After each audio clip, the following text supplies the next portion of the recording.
Brazil ও আর্জেন্টিনার প্রথম ম্যাচের পর বিশ্বকাপের বাজারে এখন নীল সাদা জার্সির জোয়ার। অন্যদিকে ফিকে হয়ে আসছে সাম্বার হলুদ। মাঠের খেলার প্রভাব পড়েছে জার্সির বাজারেও। রাজধানীর ক্রীড়া সামগ্রীর দোকান থেকে শুরু করে অনলাইন সবখানেই এখন নীল সাদা জার্সির জয় জয়কার। বিশ্বকাপে দুর্দান্ত সূচনা, আক্রমণ ভাগের ঝলক সমর্থকদের হৃদয়ে জায়গা করে নিয়েছে আর্জেন্টিনা। ফলে প্রতিদিনই বাড়ছে দলটির জার্সির চাহিদা। জার্সির বাজার ঘুরে দেখা গেছে চাহিদা ও দামের শীর্ষে রয়েছে আর্জেন্টিনার জার্সি।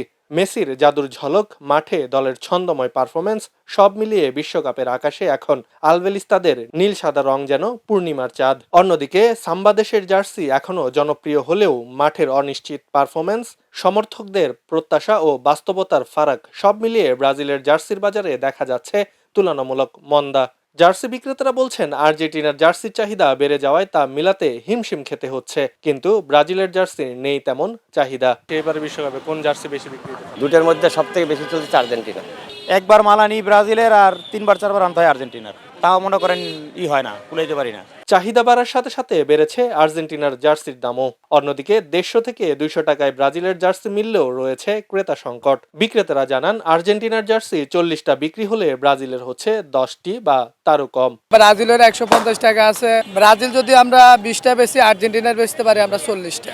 আর্জেন্টিনার আমাদের চাহিদা বেশি, আর্জেন্টিনাই বেশি বিক্রি হচ্ছে।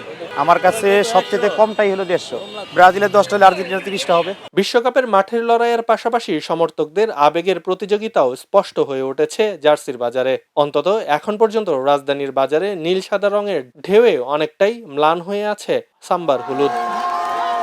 আব্দুল্লাহ আল বাকি, খবরের কাগজ। খবরের কাগজ, নিখাদ, নির্ভীক, নিরপেক্ষ।